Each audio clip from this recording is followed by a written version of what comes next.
Bom, pessoal, vamos iniciar agora mais uma videoaula. Essa agora já é parte da nossa atividade do 2 da segunda aula, né? Que é uma discussão do texto do Edwards, Sebastian Edwards, de 2011, sobre Exchange Rates in Emerging Countries, 11 Empirical Regularities from Latin American and East Asia. Tá? Esse artigo, depois eu posto para vocês na nossa página do Teams, né? Junto com os demais arquivos, tirando aqueles 20 que eu já tinha enviado para vocês por e-mail. Bom, mas é isso. Vamos então dar início aí à apresentação. Eu fiz uns slides e tal, e a gente vai utilizar esses slides.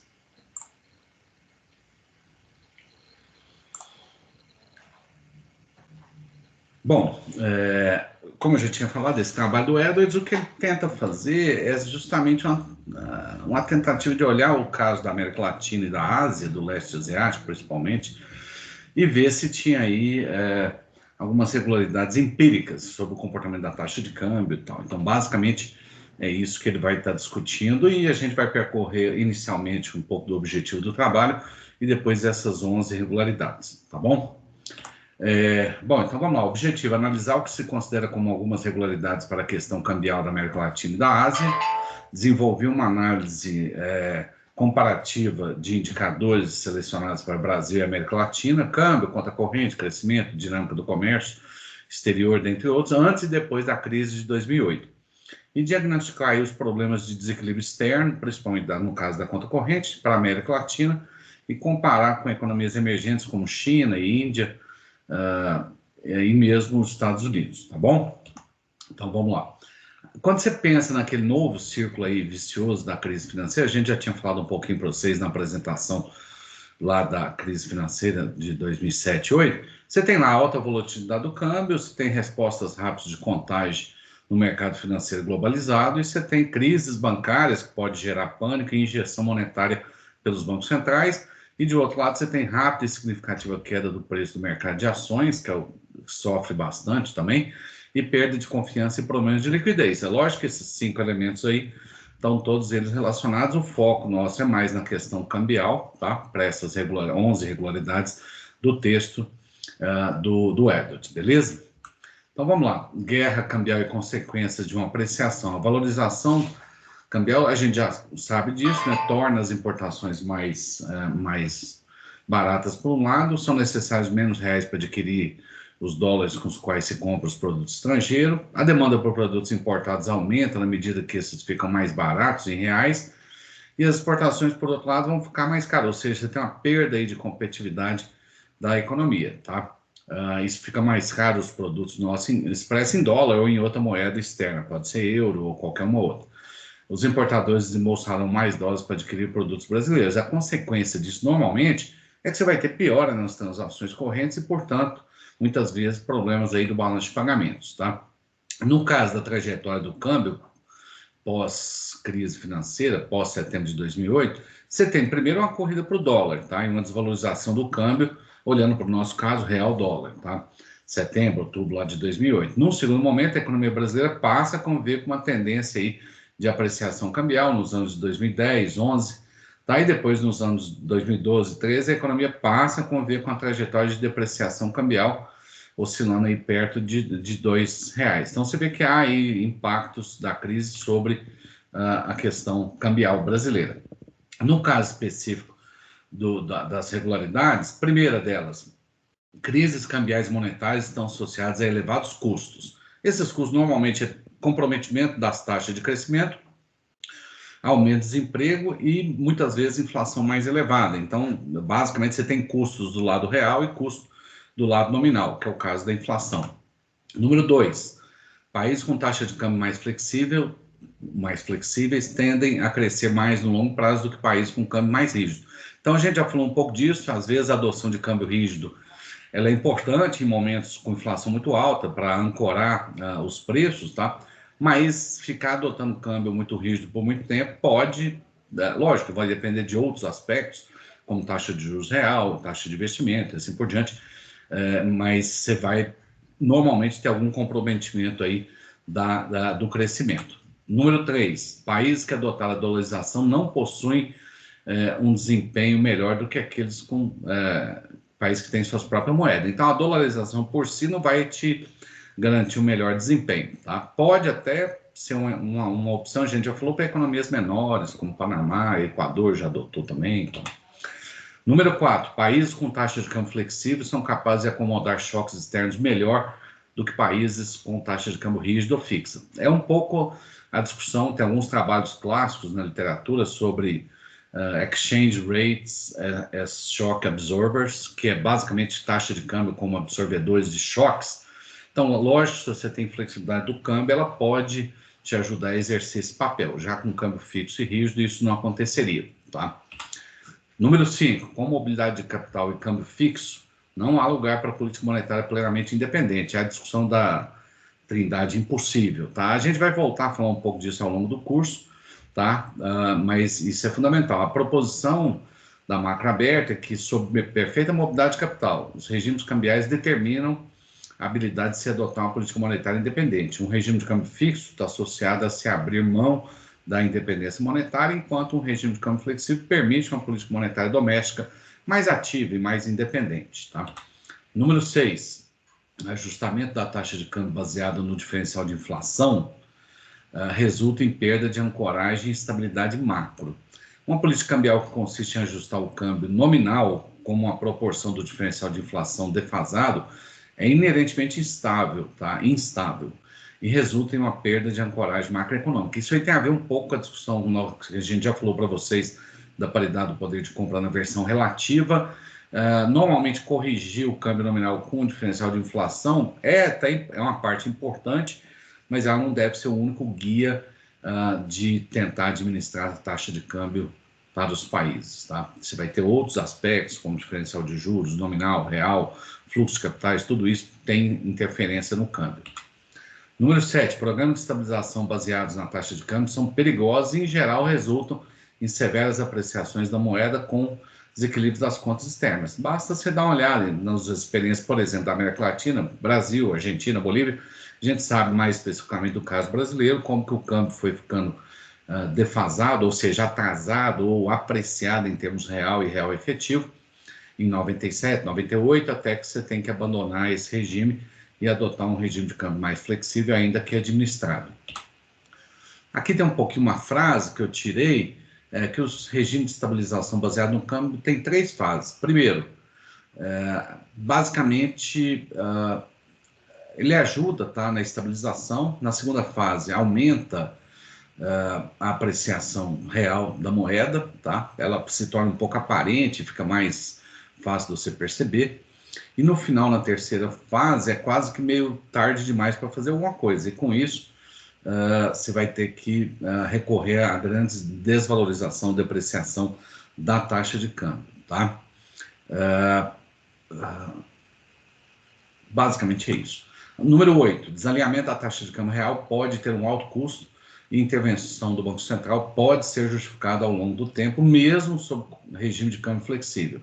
É um pouco a necessidade de se evitar taxas de câmbio real sobrevalorizadas, que normalmente vão ser incompatíveis com a manutenção de uma conta externa sustentável, tá? Então, assim, o Brasil teve aí períodos, né, a gente já falou, 2010, 11, tinha toda a discussão da guerra cambial, o atraso cambial que isso gerou e os problemas. Normalmente, as economias emergentes não toleram, por um período muito grande, essas apreciações cambiais, porque normalmente elas vão estar associadas, em alguma medida, a algum comprometimento da conta de transações correntes, tá? Número 9, existe uma simetria entre sobrevalorização e subvalorização. Sobrevalorização cambial não pode ser sustentada em um país que vivencia uma sobrevalorização persistente, terá que impor medidas protecionistas cada vez maiores e, eventualmente, sofrer um colapso monetário e cambial. E moedas muito subvalorizadas ou depreciadas em países grandes, como China, Alemanha, por exemplo, não permite que se atinge equilíbrios globais, que é uma discussão aí meio de assimetria, né? Tem muitos países, China o principal deles, que tem tido recorrente moedas mais desvalorizadas, meio que artificialmente, E isso, por exemplo, gera problemas para os Estados Unidos, por exemplo, gera problemas também de déficit comercial para não só para os Estados Unidos, mas para a Europa. Então, há uma discussão sobre essas manipulações das taxas de câmbio, principalmente por parte da China, para manter ela mais depreciada, tá?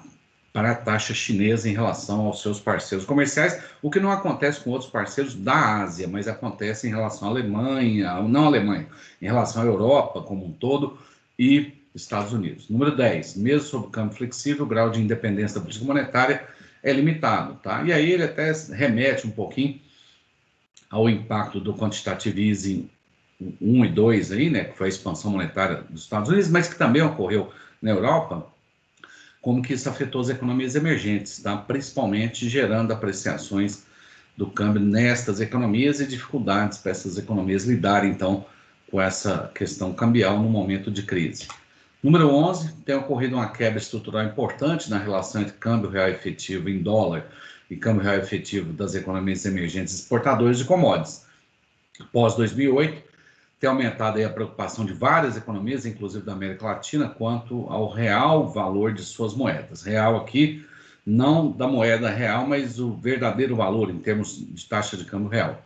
A apreciação da taxa de câmbio real na América Latina tem sido acompanhada de redução da competitividade, impacto negativo sobre o setor exportador e tem gerado pressão política por parte dos produtores de bens comerciáveis.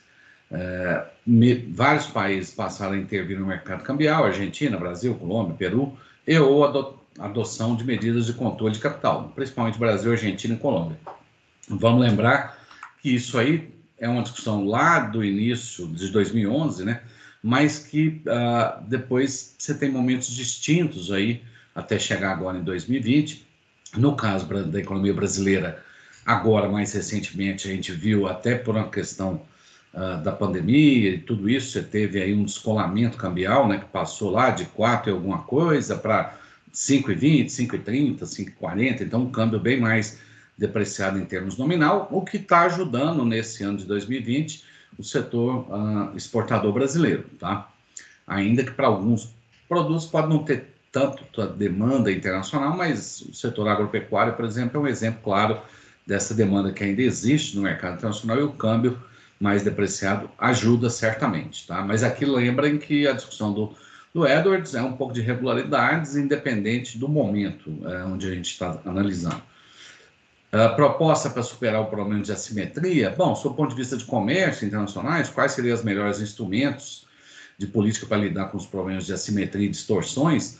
Bom, primeiro, política limitar ou evitar subsídios. Subsídio é sempre um negócio complicado, né? A gente sabe que, sob o ponto de vista social, muitas vezes esses subsídios ficam por muito tempo para vários setores e a sociedade, em geral, tende a ter perdas com isso. Medidas antidumping, certamente são importantes, coordenação de organismos como FMI e bancos centrais na limitação das expansões monetárias, você pode ter isso, mas a gente já viu que normalmente quando precisa, cada um deles fazem, os bancos centrais, independente do que os outros estão fazendo, né? Depende muito do como é que está cada economia, então é difícil. E coordenação através de limites ou bandas de mudanças na taxa de câmbio real entre os diversos países, isso aí é um pouco mais tranquilo quando você pensa, lógico, na zona do euro, ou mesmo talvez um pouquinho ali dentro da União Europeia, mas fora isso é muito mais complicado dessas limitações em termos de alteração cambial.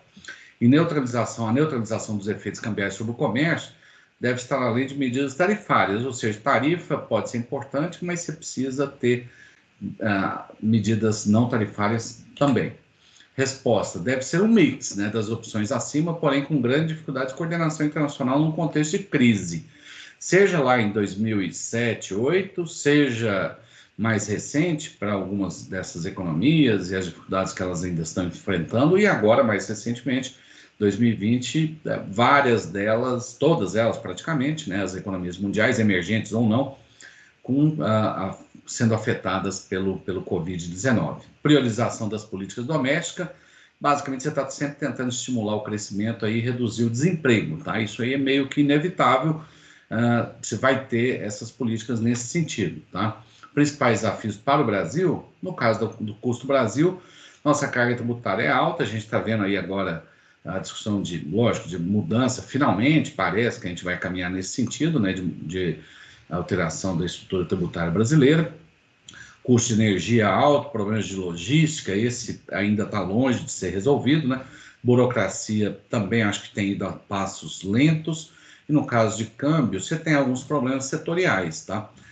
Ou seja, você tem aí setores com dificuldade de ter competitividade para um determinado patamar mínimo aí de câmbio, tá? Eles ficam sempre dependendo de algum subsídio, alguma coisa, ou um câmbio macroeconomicamente mais favorável, tá? E, do ponto de vista macro, é sempre complicado ficar com déficit em transação corrente para essas economias emergentes por um período mais longo. Tá? Desafios para a América Latina, também melhoria de competitividade e produtividade, incorporação de novas tecnologias, buscar maior participação no comércio. O Brasil, por exemplo, continua ali estacionado perto de 1%, né, muito pouco ainda. Reformas institucionais para reduzir incerteza, é sempre um problema para a América Latina, essa incerteza. Tá? Essas apreciações também de forma duradoura, em termos real e real efetivo, também se deve evitar. Redução de volatilidade, aí é fundamental que se não tenha tanta volatilidade cambial, e investimento de capital humano, aí a gente já sabe pelas lições lá da macroeconomia. Bom, acho que é isso, tá? A gente encerra aqui a apresentação do texto, então, dessas 11 irregularidades discutidas aí pelo Edwards, e na sequência a gente vai postando mais algumas videoaulas referente àquela, tirando a aula da apresentação, né, aquelas duas aulas assíncronas. É isso aí, obrigado, até mais, pessoal.